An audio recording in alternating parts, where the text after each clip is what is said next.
out This here. conference So will now be recorded. okay, and depending upon let's say how the interview process is going around and how the let's say market scale is going around, we design our curriculum accordingly. And then on the day when we deliver, we say, okay, fine, this is the curriculum, and then we start with let's say the classes around and all that stuff. So yes, so let's move forward. So that was about myself, brief introduction. And before I actually get started, just give me a second before. Yeah.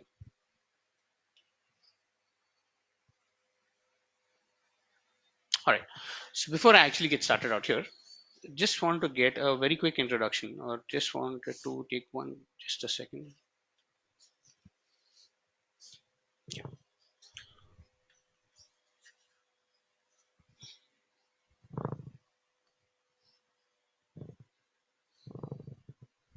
Okay. Just give me one quick second out here.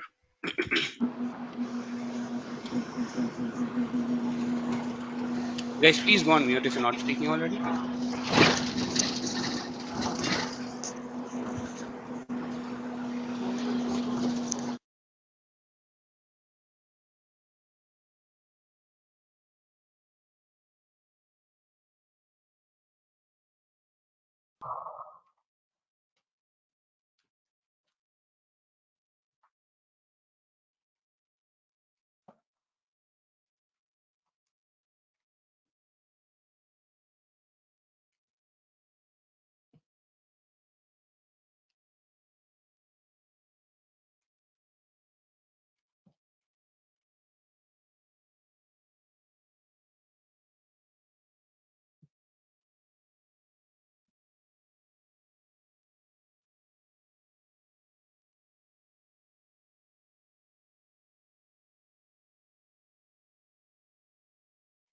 Sixth floor, 602. Two.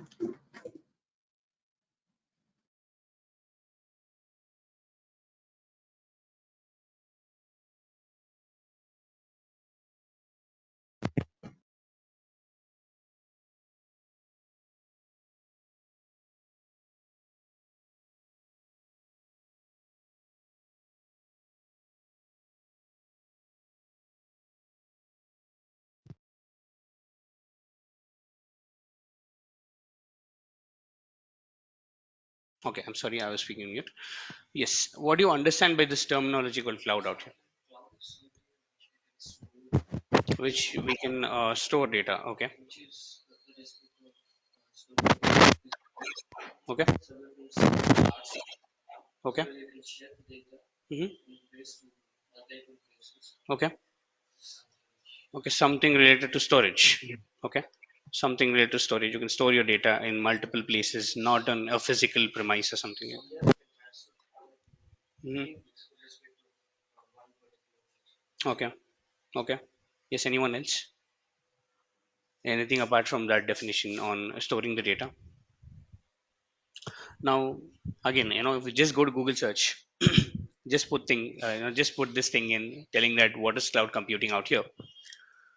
It just tells you, or it just gives you a huge technical jargon out here, telling cloud computing is the delivery of computing services, including servers, storages, databases, all these things over the internet, also known as the cloud, is something they normally talk, and there is a lot of technical jargon out here. So let's firstly try to understand this particular basic terminology. Let's try to decode this out, and let's see what do we really understand from this. And in order to do that, I will take the help of a simple diagram out here, and let's understand what exactly this happens out here. Okay, so let's get with this. Let's see. Let's say that you are an MBA graduate. Okay, now you have an idea to develop an application called Ola. Let's take Ola as the example. I'm pretty sure you would have used this particular application, right? So it's a cab booking application. You just go ahead, book the cab, and you can take the cab and all that stuff. Now, what I want you all to imagine is that this is not 2022, but this is, let's say, 1982. Okay, let's turn the clock a little bit back and let's go there. And let's say this is this year called 1982 out here, and you have this idea, but you don't know how to, let's say, get started. So the very first thing that you kind of go ahead and say that is that in order to develop this particular application, you need to write a code for this particular application, isn't it? You need to have a code. When I say code, you need to write this code in any different language like Java or C sharp or whatever it is, a programming language, or I would say you will need a team of developers to get started. So you go ahead and you say, okay, fine, I will hire a team of developers. Let's say you hired 10 developers out here, because you had that particular investment to go for, and you started telling the developers that, you know what, this is the application that I want, and this is how I want you to develop this out and all that stuff. The developer says, okay, great, then we'll get started, not a problem. We have the skill, we'll go and write the code and all these things. So the developers start writing the code and all these things out. You have the code right now. Now the question is that where should I put this code on? Because if you have to deliver this code to me who wants to use your application, let's say I am the end user. I just want to use your application. I just want to go ahead into my mobile or go ahead into my laptop, say ola.com, and go ahead book my cab and all these things. Sir. If you would want to deliver this application to me, you need to place the code somewhere. You need to put the code somewhere. And that's where I bring in one more component into the picture called as a server. This box that you see on my screen, let's call this as a server. So I now have something known as server in place, wherein I can put my code. I can deliver my code to an end user like you, like the entire world. Now, in order to understand what a server really is, very simple. Just imagine that server is just like a physical machine which has properties like RAM, storage, memory, and all these things out. Just like what you have in your laptop. Now, when you go to a market and try to purchase a laptop out there, they would ask you for configuration like your storage and all that stuff. Same thing, but magnified into thousands of times. Like my laptop can have a 2 GB RAM, the server can have a 2000 GB RAM. So it's a very big piece of machine that you need to, let's say, have in place in order to, let's say, start hosting your code and all these things out here. So now my question is that I'm in 1982 again, and I want to now purchase the server because I need to purchase the server. There is no other option. Now I cannot just go down to a shop telling that, you know what, I need a server. I cannot do that because this piece of machinery that you see on my screen, it needs to be built out for you. It needs to be configured for you. If it needs to be configured, you need to order this out from a company which manufactures servers. And back in those days, there were very little companies, or well, let's say very few number of companies that used to manufacture all these things. So I need to place this order, and I need to get this shipped. Again, this is a very huge machinery. It costs you a lot. Just the cost basically that is associated to just place the order is a lot, and also the cost that needs to be shipped. You'll have to pay this upfront. You had to, let's say, pay all this cost upfront out there and etc. So fine, I still have the capital. I have a development team who's developing this out. I still have the amount of money that I can go ahead and purchase the server. I did purchase the server. I did purchase the server, and I said, okay, fine, can you deliver it to me tomorrow? They say, no, I'm sorry, I cannot deliver it to you tomorrow. It's a huge machine. I need to, let's say, configure it. I need to ship this out. So it will take somewhere around 60 to 90 days for me to go ahead and send that equipment for you. And in that 60 to 90 days, I still need to pay the salaries to my developers. They're still there. And also the other question that I asked the manufacturer is that, okay, fine, where can I store this out? Can I just store it out in the open? Not really. You need to have a server room for this, which basically has a proper electrification. You need to have your air conditioning and all these rates because these are huge machines. They get really hot. So you need to have a proper server room. You need to have proper electrification and all these things. So what I do, is I build myself a server room, something like as big as this, put air conditioners and etc. Also get in a team of maintenance engineers who can maintain these servers, who know how to, let's say, properly maintain these servers and etc. So if you look at the cost that is associated, A, I am paying the cost for the development of my application. So I'm paying for my developers. B, I am buying this server. That is also a cost you need to consider. C, I need to pay for the charges of maintenance out here, including the maintenance engineers, because I need to, let's say, get in all these things out here, etc. So what I do is that at the end of, let's say, 60 to 90 days, I struggle a lot to get one server, place it inside this particular room, and then start developing my application and delivering this application to the end user, to the entire world.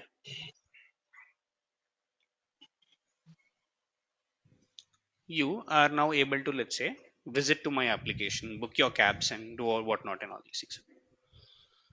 Now, there are two things that we should, let's say, from a business perspective, there are two things that we should really imagine out here. One is your business can really be a hit. Two is your business is not generating a lot of revenue. Meaning, when I say when your business is really, let's say, doing well, there are a lot of people who are willing to come to this particular application, book your cabs and all these things. So, let's say that when you place the order for this server, you said that the capacity that I need would be 100 GB. Just the bare minimal capacity. You said, okay, fine, this is 100 GB. And what you imagined was that there would be around 100 users per a minute visiting to your applications,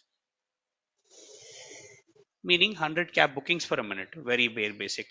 Let's say I'm giving a very rudimentary number out here. Now, in condition A, let's talk about condition A, where a lot of people are actually liking your application and they want to come and, let's say, book the cabs and all these things out. The issue right now is that instead of 100 users per a minute, there are about 1,000 users per a minute, but the capacity that you ordered can only support 100 users per minute out here. Meaning, you are now in need of much more capacity in order to, let's say, counter this particular request, right? But you didn't really think about this. You didn't really think about this. Again, now you go back to the manufacturer and tell, you know what, can you give me one more server like the same configuration, because now my application is, let's say, it's really in demand. I want another capacity right now. The manufacturer again tells you, you know what, it's not readily available. You at least have to give me, let's say, about 1 month to manufacture this, ship it out to you and all these things. My question to the manufacturer would be like, you know what, in that 1 month, what should I do? Because my business is really taking a hit, I'm taking a loss right now. Manufacturer would simply say, you know what, you should have thought about it earlier. Before you place the order, you should have thought about it, some spare servers, you should have bought something like that. That is scenario A. I'm also talking about a scenario B, wherein I would now say that capacity ordered, same thing, 100 GB, I'm not changing this particular parameter. But instead of 100 users per minute, there are only 10 users per minute that is coming to your application. There are only 10 users per minute who are visiting your application. People are still happy to go ahead onto the road and, book an auto directly out there, because they don't really trust your application, or they don't really have an internet connection and all that stuff. In this case, now I have excess capacity. I just need 10 GB. I have 100 GB. But do I only pay for 10 GB? No. I paid for the entire 100 GB out here. I am at loss. A, my business is not making good amount of profit. B, I am now stuck with this particular machine, and I'm also every month the operation cost is something that I'm paying for this, right? Like the electricity bills, the cost for the maintenance engineers and all these things out. I'm also paying this out. So I will have to consider all these costs, and my business can only be said successful if I am able to make some profit even after, let's say, paying for all these things out. In this case, now I decide that, okay, fine, I want to leave this particular business, it's not really, let's say, profiting me out, and I decide to sell the server. Now, unlike a laptop, I cannot just click a photo, put it in OLX, and say, could someone, buy this out and all that stuff. No, I cannot do that. It's a very huge machine. I am stuck with this. This is the reason why. Just a second, guys. Can you please go on mute? Uh, Anyone who's not on mute, can you please go on mute? I am getting a lot of echo. Thank you. So, business is really making, let's say, a lot of loss out here. I cannot even sell this machine because it's a very huge machine that I'm stuck with. So again, back to square one, business is not profitable. In both the cases, the business is not profitable.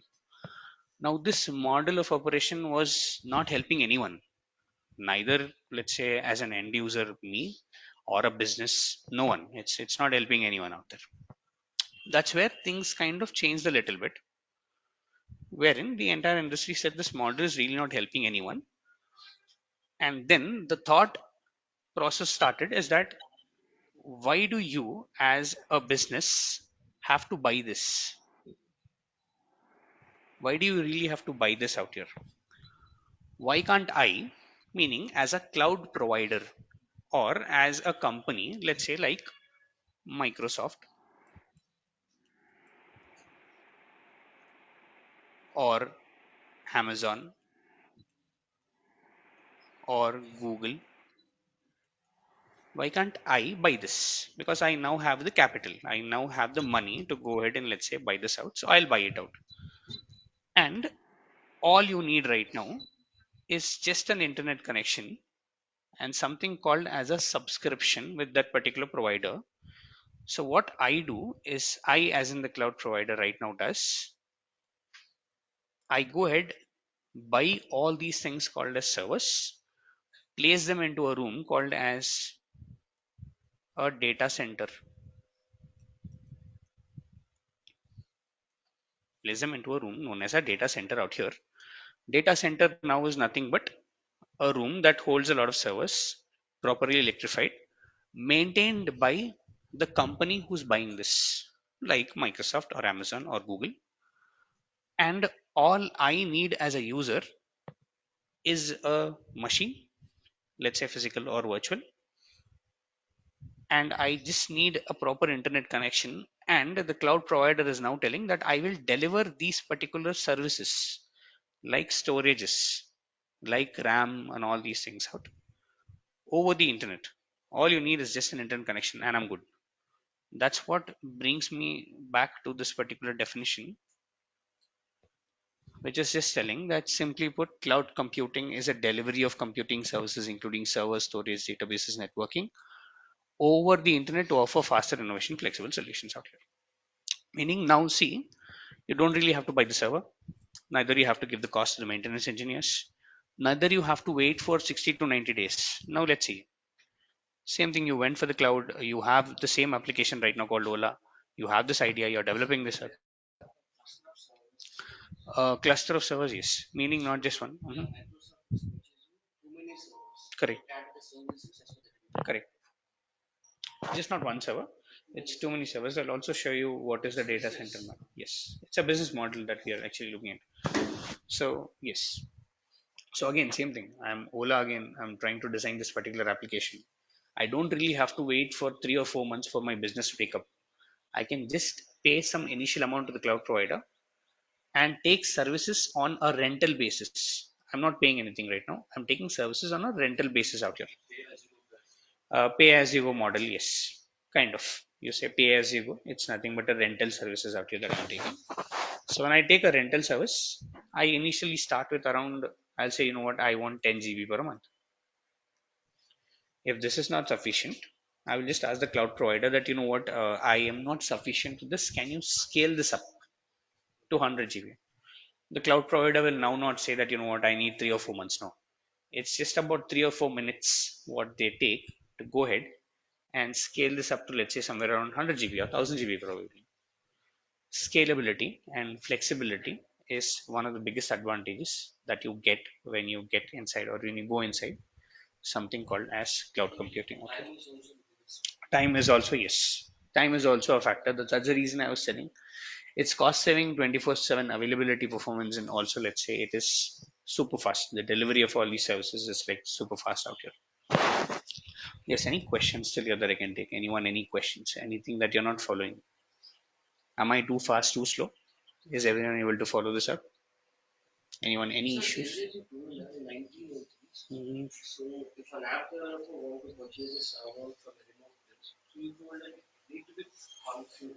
Correct. Demand of, let's say you are a user, you're developing the application with different configurations. Exactly. Just like, I am going purchasing a laptop. My need is different. Your need is different. Same thing, like a business. If you're buying a server, your need can be different, and a different organization can have a different need, based upon which I need to configure things out there. Yes. Anyone? Any questions till here?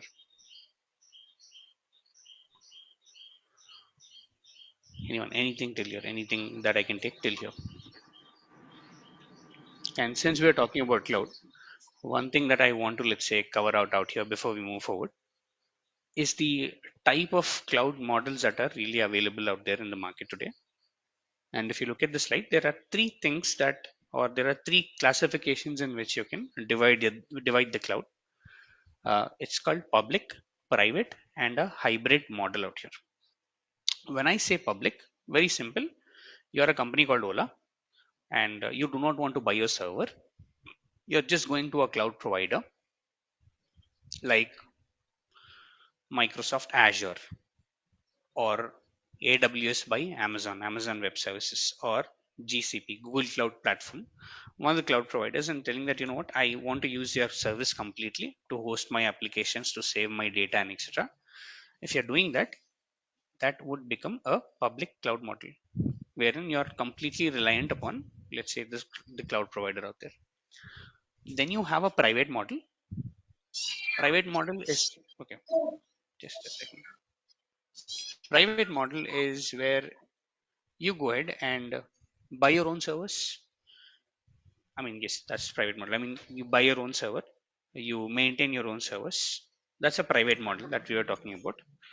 A lot of companies are between the private and the public, which is a hybrid model. Let's say I'm a banking organization like ICICI. I want to store my data in my own server, but I want to store my application in a public cloud. I want to reduce my cost, also not compromising on my security. This is where hybrid model really comes into picture. And the reason that I'm explaining this is because we need to look at things from this model out here when we're doing classes. Is that how do you do some migrations from on premise, or let's say from a physical environment to a cloud environment, and what this model really benefits you and all these things out here. That those were about the three models. Again, I'm just giving a very high overview on what are the three models out here. When we start the classes, we'll talk about these models again in a great detail out here as such.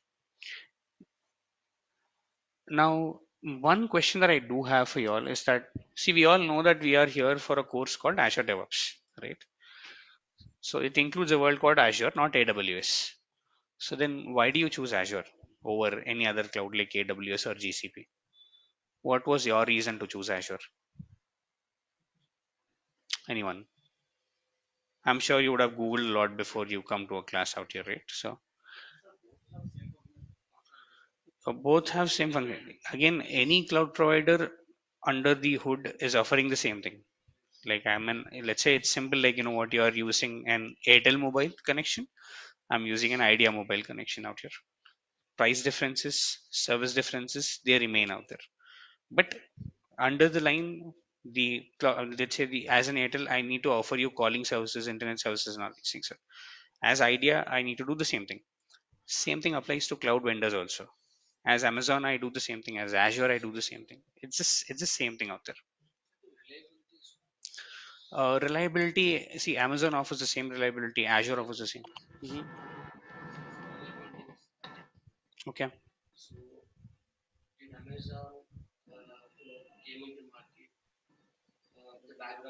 Okay. Okay. Okay. Okay. Okay. Mhm. Okay. Okay. Okay. Mhm.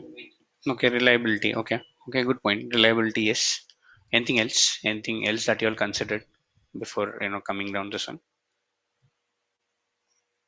It has more functionalities rather than AWS. More functionality than AWS. Okay. Okay. Anything else? Okay, so I wouldn't say that Azure has more functionality than AWS or GCP and etc. All the three cloud providers have the same functionalities. The naming convention is different. If I call apples in Azure, I'll call the same service as oranges in AWS out here. Just to give you a very rudimentary example. But the thing here is that if I am someone who's starting my career with a cloud technology, the very first thing that I would, let's say, really consider is which is a little easier to, let's say, get into, and which is a little easier after I get into to survive a little bit, which is a little easier or which is a little bearable. In that case, what really happens out here is that if I would have started a class on AWS, the first topic that I would have started with is Linux, the underlying basics of Linux. Reason being, AWS or GCP, they don't offer a pure GUI, graphical user interface. It's like you're working with a Linux laptop. Microsoft Azure is more like a Windows laptop, which offers something called as a GUI, which makes it a little easier on you to go ahead and start interacting with it. To go ahead and, let's say, start interacting with a particular cloud provider out here. So that's why I said it's a little easy to learn. You don't need a prior experience out here. We start from the very scratch. We try to understand what Azure really is about, and also we go into the intermediate level, the advanced level, and all these things of Azure out there. And also, if you kind of look at this, more than 80% of the Fortune 500 companies are making use of this particular technology. Reason being, it offers a great integration with Office 365 products and also operating systems like Windows and all these things. And also, it does offer, let's say, you to interact with it in Linux and all these things. And also, widely available. When I say widely available, Microsoft today has the longest chain of data centers across the world. When I say data center, nothing but a room wherein you have a cluster of servers, and these are situated all across the world out here, all across the globe out here, which means that they have business around the market, or they have business. So it's around 61 data centers and counting. If I look at today, this is a very old diagram out here again. So it's around 61 data centers that are situated across the globe, connected to each other and delivering these services to you.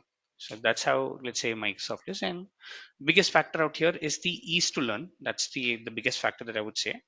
In terms of delivery of services, any cloud provider is on the same footing. Any cloud provider has the same kind of service model that is available out there. Price differences, yes, there is a little bit of price differences between different cloud providers, but yes, ease to learn, I would say, I would give it to, let's say, Azure. You can just go to a UI and start working with UI without having to, let's say, have any kind of a programming knowledge or any kind of let's say, knowledge with, let's say, programming and all these things. And also, if you look at the growth trends, I've just taken this till 2019 out here. Again, I just did not update this sheet. Uh, Again, pre-COVID, post-COVID, if you look at this, if you look at the articles out here, Microsoft has grown over 170% what it was in, let's say, 2019. And also the latest deal with Geo, a company called Geo with Microsoft Azure. They have now new data centers established, and job market is really picking up. So those are a couple of things why you can consider going towards Azure out there again. Again, it comes down to your personal preference. If you are, let's say, someone who wants to go into a bit of open source kind of thing, then you can do AWS. Or if you are someone who's very new to the cloud technology, want to understand what cloud really is, and just want to start with the graphical user interface, you can pick up Azure and all these things out here. Again, this course is just not about Azure, isn't it? We are also here to learn about DevOps. So it's a combination of Azure and DevOps. So it's Azure DevOps out here. So then, what do you really mean by DevOps out here? Then what? It's a methodology. Okay. Okay, to deploy application into a server. Okay. Okay. Anyone else? Development and operations. Okay. Combination of DevOps, levels, development operations. Yes. Yes, go ahead, please. scripting languages, Scripting languages. Okay. Okay. Providing okay services for the developer. Correct. Correct. Hmm. Okay. So waterfall methodology. Okay. I'll pick up those points out here. Again, when I really look at DevOps, again, I want to just look at things before DevOps out here. Okay. Just a little before how DevOps was working out here. Combination of development and operations. Yes. A couple of things like that. So, yes. So I have two things out here. One is a source. Source is a developer's laptop. Let's say I'm a developer. I'm writing a code. This becomes now the source. And then a destination. Let's say a server. Now, DevOps is all about how do you take your source, which is the code, and throw it inside this particular destination, which is a server.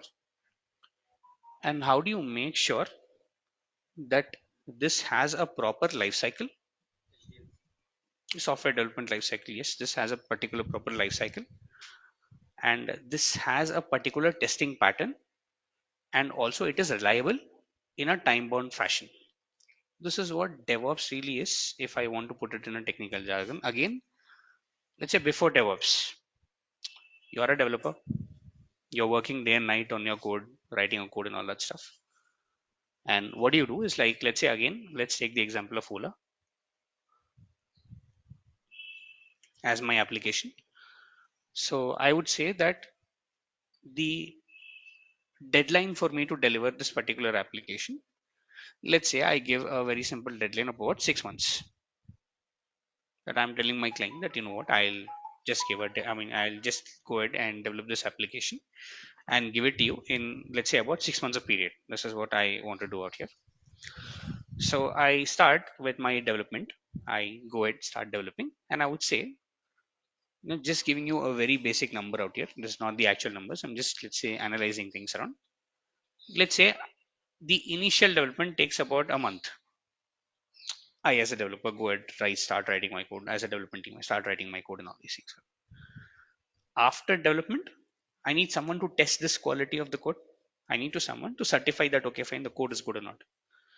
That's where I move my code to the next level to testers or QAs, quality analysis, wherein I, as a quality analyzer, or I, as a tester, would start using different tools and different technologies in order to go ahead and test this particular code that you, as a developer, has written. So I'm going ahead testing this out and all these things. And at the end of this testing life cycle, let's say I take around 15 days out here to test this out. At the end of this particular testing life cycle, I identify that there are a few issues in your code. I identify that, okay, fine, there are a few bugs, there are a few issues and all that stuff. So what I'll do is I'll come back to my development team and tell, you know what, there are a few issues technically called as bugs.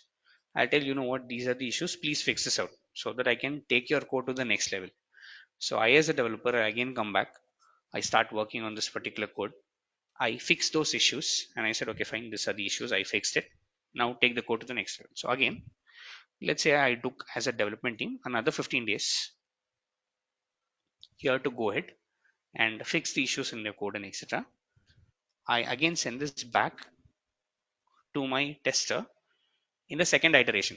It's the second time I'm sending it out, and now the tester is again testing this out. Let's say this time, let's say 7 days out here to test this code out and all these things out, understanding what are the issues, working on this one and etc.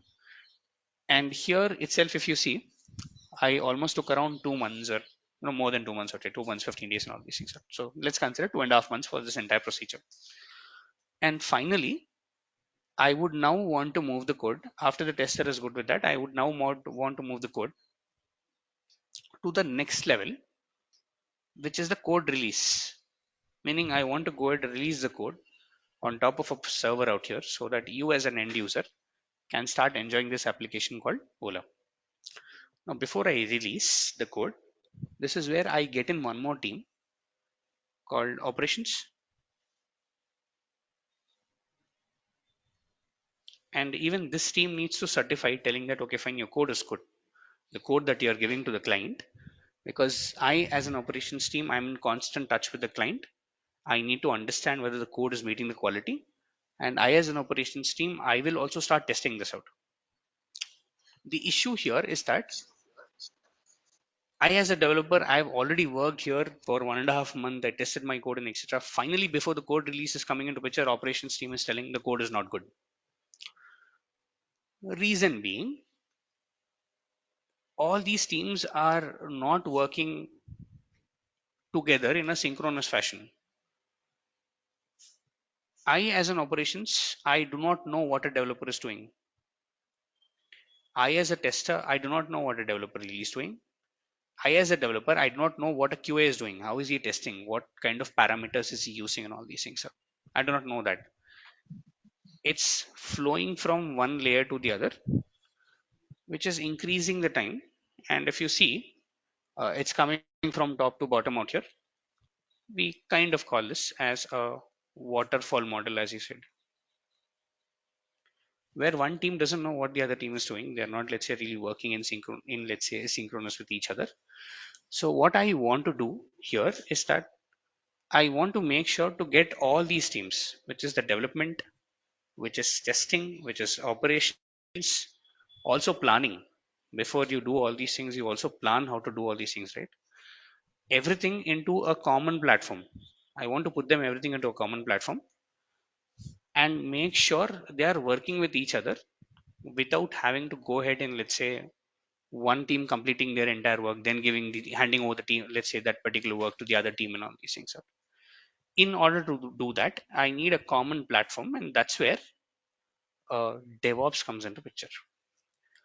And that's where things like agile methodology of development of software development actually come into picture out here, where the practice of DevOps suggests that, you know what, go ahead, start firstly planning your code by using services in DevOps called boards or Jira if you are coming from an open source platform, which helps you in planning your work accordingly, and then developing your code and not storing your code in your local system, but please store your code in the cloud, wherein services like repository comes into picture.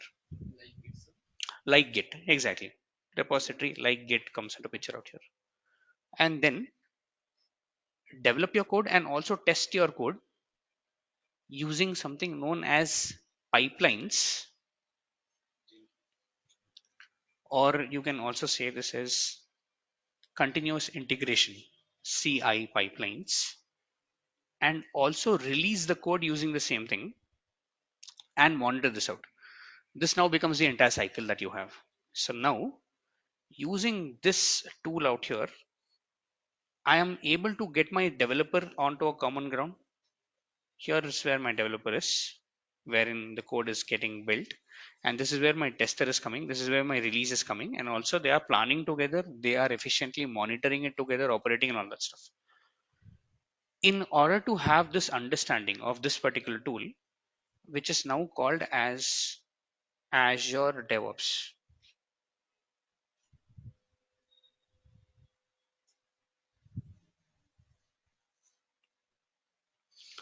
you need a engineer, or you need a person who has the knowledge of this particular tool, and that's where we as a DevOps team come into picture. That's the reason DevOps is development plus operations. You're trying to bridge the gap between a development team and the operations team so that the entire software development lifecycle, SDLC, goes smooth.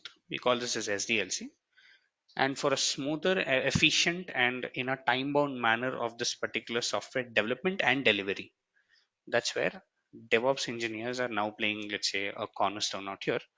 And that's the reason, if you look at the packages that's being offered out there in the industry, they're like super good. Also, it's I wouldn't say it's alternative to waterfall model. Nowadays, a lot of people, I mean, no one is using waterfall model at all. You are implementing DevOps within something called as an agile model out here, agile model of development out here, and etc. So these are just the amount of salaries and all these things out. Again, the hike that you get is super good today, and especially there's a lot of trend towards moving towards Azure DevOps as a product out here as such.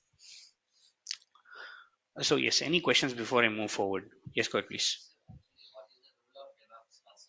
So what is the role of DevOps person? The role of a DevOps engineer is, if you look at this one in this particular slide, if you see this, all these are services that are offered into a tool called Azure DevOps.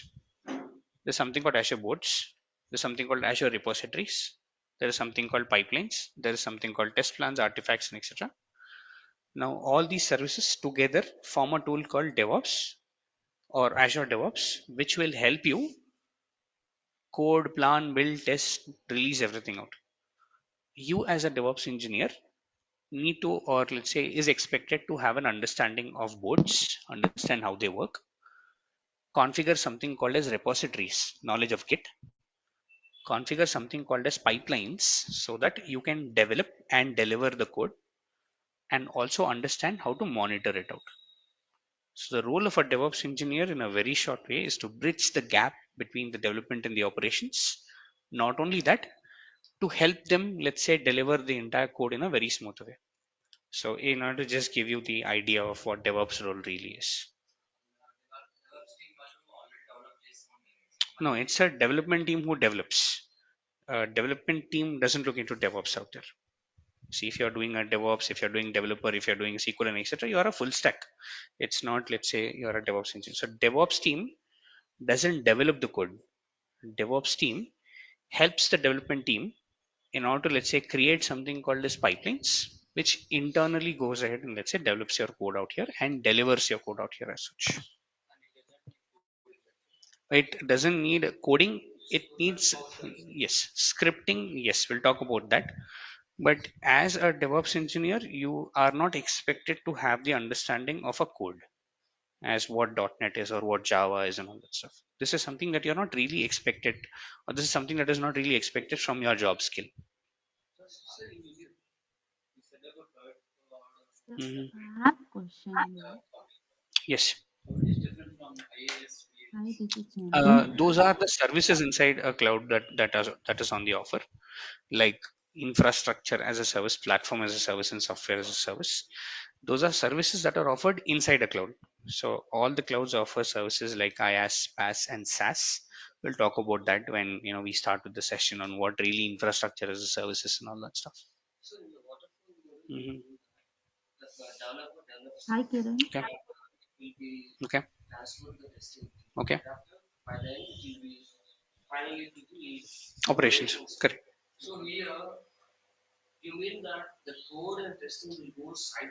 Yes. No. As in when I'm developing my code, I'm also testing the code out there. Yes. Correct. Correct. It's a synchronization out here. It's also called as a testing oriented development. Correct. Everything is happening at the same time out here. The drawbacks of waterfall methodology is that I do not really have a consistency in my code.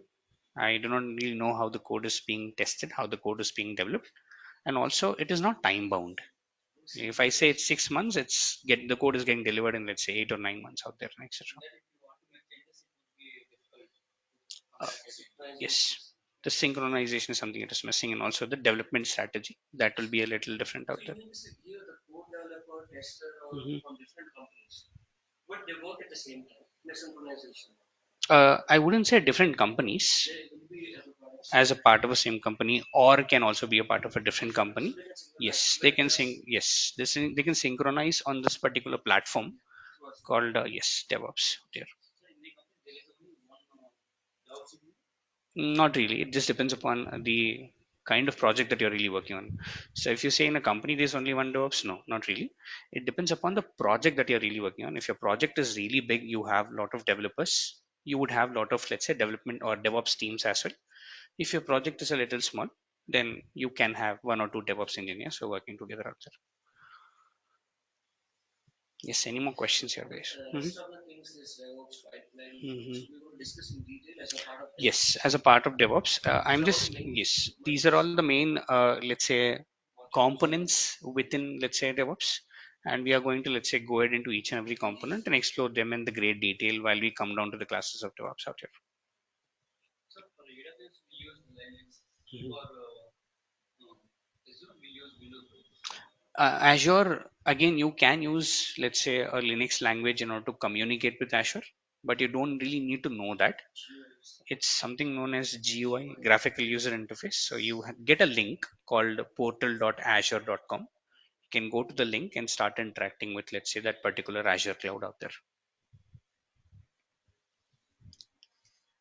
Okay, so just coming down to what are the things that we're actually going to cover in this particular curriculum. What exactly is going to be the flow out here is that we are first going to start with the cloud side of things, not the DevOps out here, because you as an engineer, as a DevOps engineer, are expected to have a very good knowledge on the cloud. So we are going to start with the very bare basics of the cloud to understand what really cloud is. So the initial first week will be, let's say, kind of foundation class out here to understand what are the basics of the cloud, and also go into the core concepts of Azure, understanding what really Azure services are. And if you are comfortable, and when you are comfortable with this, we would move on to something known as automation, which is a cornerstone of any DevOps engineer's day-to-day activity. As an automation or as a DevOps engineer, you are expected to automate stuff. Meaning, if you are creating something on Azure, can you create it automatically using some scripts? And that's where we learn something called as PowerShell. Again, start from the very scratch of it and go to an intermediate level out here with PowerShell out here. And then we have something called as ARM templates, Azure Resource Manager templates, and something known as Terraforms. You might have heard about Terraforms, Azure Resource Manager templates, and everything. And everything in the left hand side of my screen, these are all products native to Microsoft Azure or products native to Microsoft, wherein you get something called portal.azure.com, you get PowerShell, you get ARM templates, you get something called Azure DevOps out here. And we are going to start with the basics of cloud, and then we are moving into DevOps using the Azure DevOps technology. The one on the left side are all Microsoft products. Left side are all Microsoft products. The right side are open source. I'll also come to that. Yes. So, and we are going to do cloud, and then we are going to move into DevOps out here, and the basics of cloud, which we call it the infrastructure part of things. This is going to take around 35 to 40 hours in order to understand what cloud really is and all these things are. And then we are going to move into DevOps, which is going to take about 20 to 25 hours out here. So if you consider that, it's around 65 hours, and the remaining 10 to 15 hours, we are going to look at the open source market in the form of Jenkins, Terraforms, Dockers, and then something called as Kubernetes out here. So this is something that we are going to skates. This is something that we are going to cover. So if I just look at the curriculum out here, this is yes, we do learn admin as a part of Microsoft Azure. Administration is it's in detail. Administrator is in detail. Yes, correct. Because you need to come from either a development background or administrator background if you want to become a DevOps engineer. So since development is not an option for us right now, yes, this is a combination of admin. As in, like, you need to understand the administration side of it in order to, let's say, implement DevOps out here. So that's what we are going to do that. And also the duration, correct. I'll just come back to your question. Just hold for a minute. I'll just come back to that. So again, the duration here, again, it's this would be around 70 to 75 hours of classes. So it's not 55 to 60. It will be around 70 to 75 hours of classes out here. 1 hour a class, and the batch is going to start on Tuesday. Since 15th August is a holiday out here, we do 16th August, which is Tuesday, 7 to 8 a.m. 7 a.m. to 8 a.m. in the morning. That's where the batch is going to start out here. And just to give you an overview, uh, these are the number of hours that we actually drill down, and these are the overview of the topics that we actually cover out here, which includes a project work also. So we also give the code for a project work. We try to, let's say, divide you all into teams and then try to, let's say, start with something known as a project work as such out there. So these are the number of hours that we are going to, let's say, spend on this particular course, and this is going to come somewhere around 70 to 75 hours out there. Like these are the number of hours basically that we go ahead and do this in order to complete. Again, I'm sorry, I would say around 2.5 months, around, let's say, roughly around 2.5 months out here. That's what the entire course curriculum is going to be around.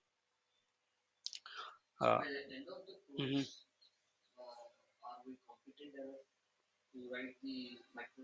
At the end of the course, are we competent enough to write the course? Again, uh, to write an exam, you also need to, let's say, cover how to, let's say, answer the questions of that particular exam out here.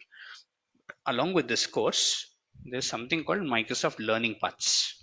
So along with this, you'll also have to cover the learning path in order to, let's say, go ahead and give the certification out here. Yes, definitely.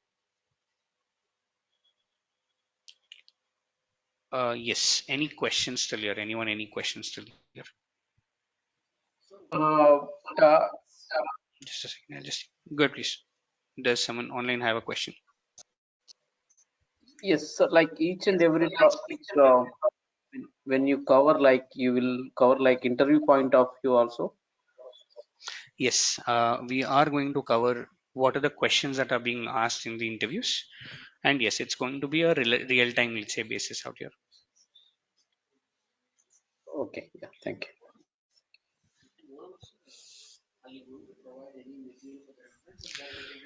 Are we going to provide any material? Not really. I wouldn't say don't go for writing a material because, see, as I said, the cloud syllabus is very dynamic. Now things are getting updated on a very day-to-day basis. I would give you the documentation links that you can read from. So you can bookmark those links out here. You can read from that, and that should be sufficient. No, it's a online link out here. You can download it in the form of PDF as well. But it's yes, Are you you can definitely. providing real-time tasks also? I'm sorry, I'm providing what? I'm sorry, can you come again, please? Real-time tasks like Real time. create VM in PowerShell script. Okay. Yes, we are doing that. Yes, we are doing real time, let's say, process out there, like Yeah, creating a VM in PowerShell script or ARM yeah, templates or Terraforms and all these things. So yes, yes. we do that. Is scripting or admin level? It's an administrator level. So at the administrator level, you'll have to understand how do you use this particular script, and also while you're doing DevOps, we need to implement those scripts out there as well.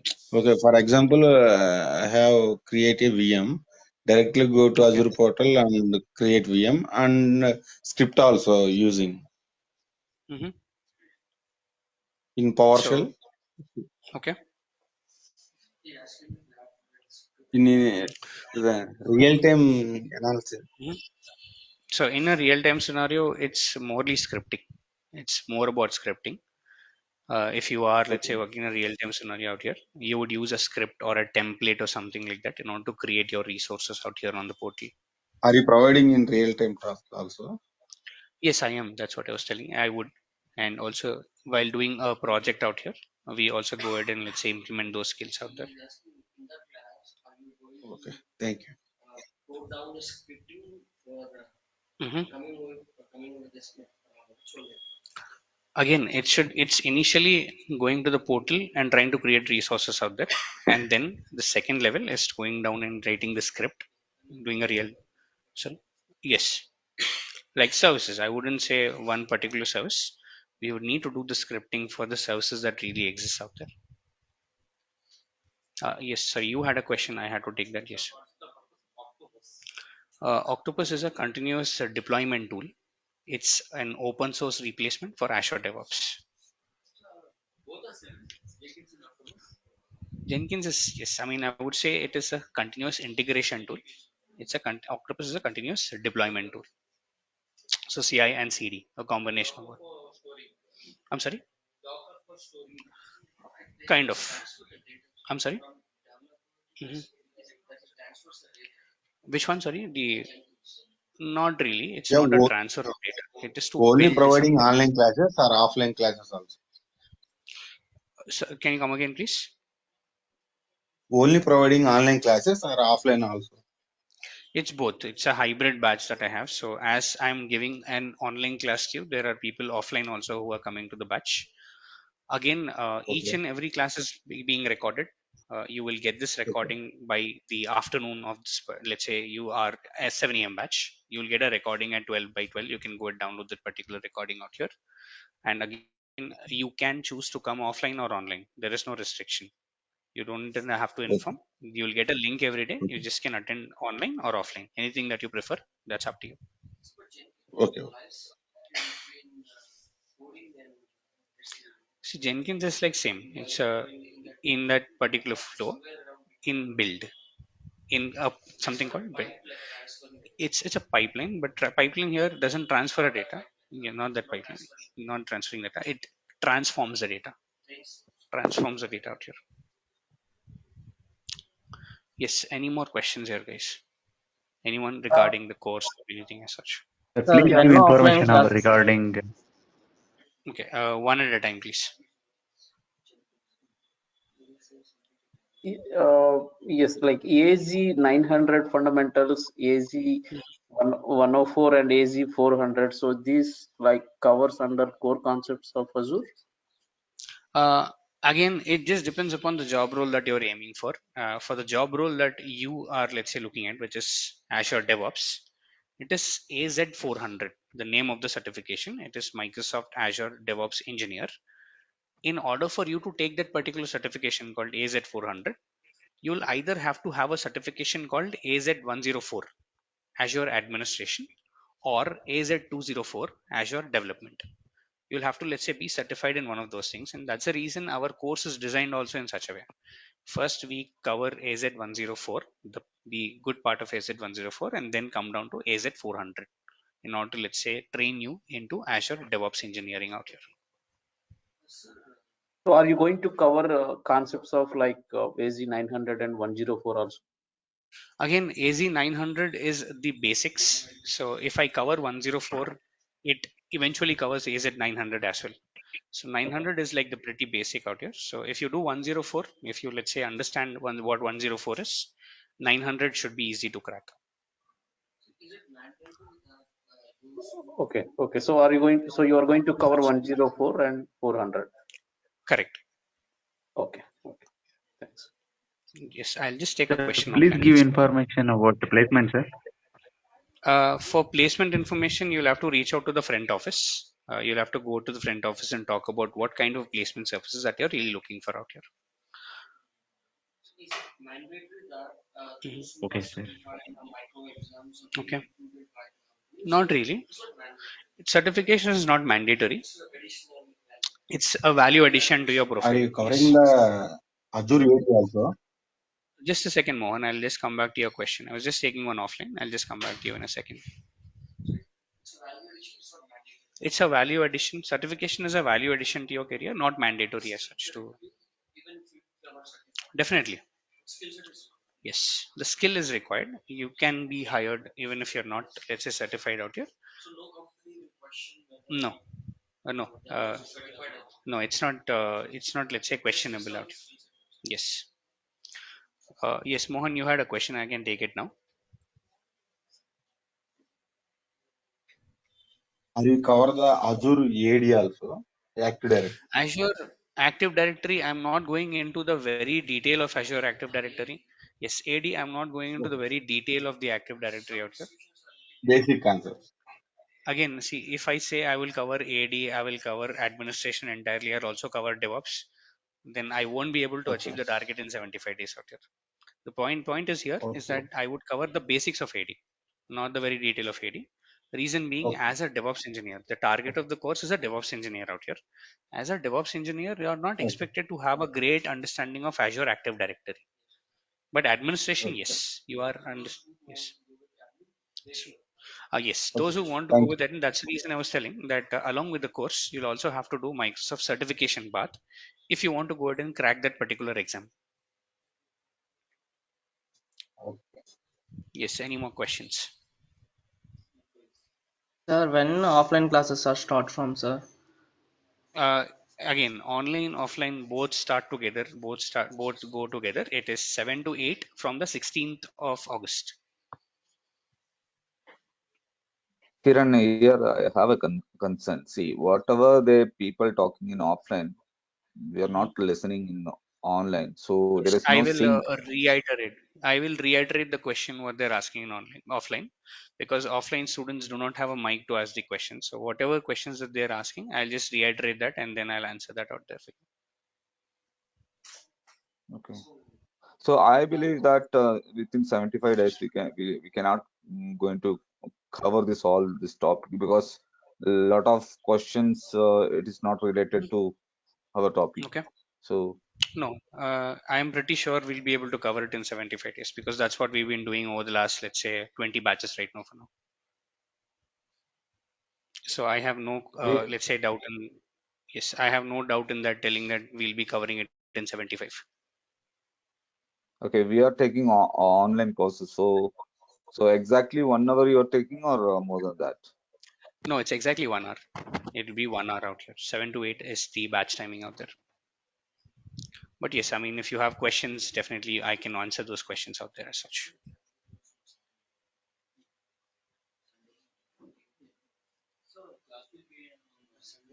Uh, it is going to be from Monday to Friday initially for the basics and all these things. After that, we extend it to, let's say, Saturdays. Also, you need to do assignments on Saturdays and all these things out there. So it's going to be Monday to Friday. That's the class time. And depending upon the need of the hour, we'll also go ahead and extend it on a Saturday or preferably on a Sunday out there. Yes, any more questions here?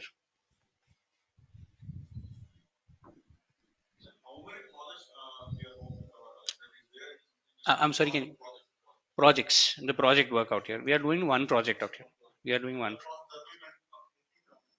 Yes, that will contain all these tools and it will also help you out to, let's say, apply all your knowledge using these tools out here with this. Correct. Correct. Include all these things out here.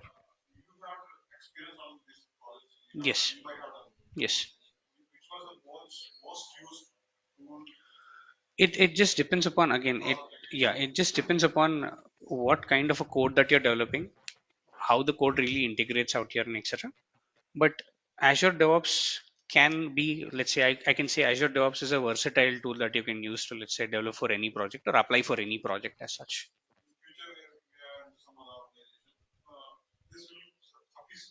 Yes, it will. Correct. Correct.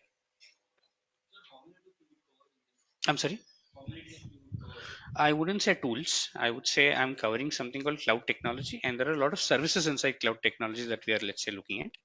And when coming to Azure DevOps is itself, let's say, a very big, very big, let's say, technology out here, which has a lot of services. And then if you look at the tools, then it would be Jenkins, Terraform, Dockers, Kubernetes, and Octopus out here. Those are the tools that I would do in the open source. So a combination of Azure and a combination of open sources is what we go ahead and do.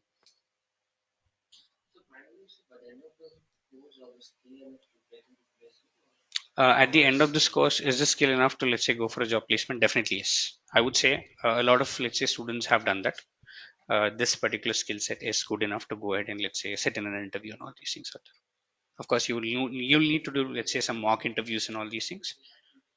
Yes, and that's the reason we also do have mock interviews out here. We do mock interviews and everything. Yes, kind of.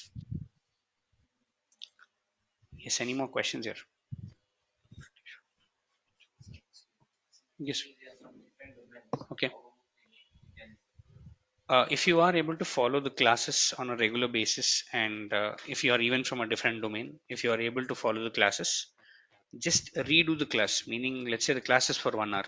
If you're able to take out some time, redo the class, understand the concept, that should be good enough. Okay, regarding the job. Regarding the job purpose, I would say you take it with the front office. Like, just talk about the front, just go to the front office and just you can have a word with the front office about what is your requirement for the job and etc. And they'll be able to guide you there. Is any more questions that I can take?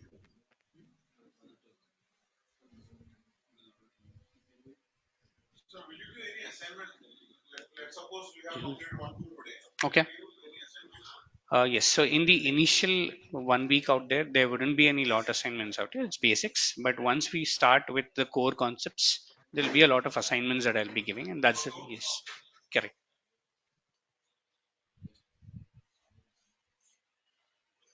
Okay. And a lot of people are put a lot of questions in the chat window. I'm just taking that. Is there only offline classes? Is there online? Yes, there is a hybrid batch. You are free to go ahead and let's say attend anything out here.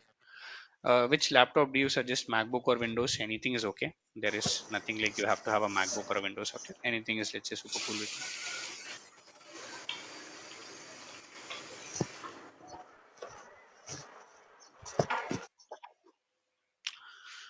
Okay, so that's it from my end, guys. So if you don't, I'm sorry, the recording of today. Yes, we'll provide the recording for today as well. Yes, all the 75 as you'll get the recordings out. Okay, thank you guys, and hope to see you all on Tuesday. Thank you.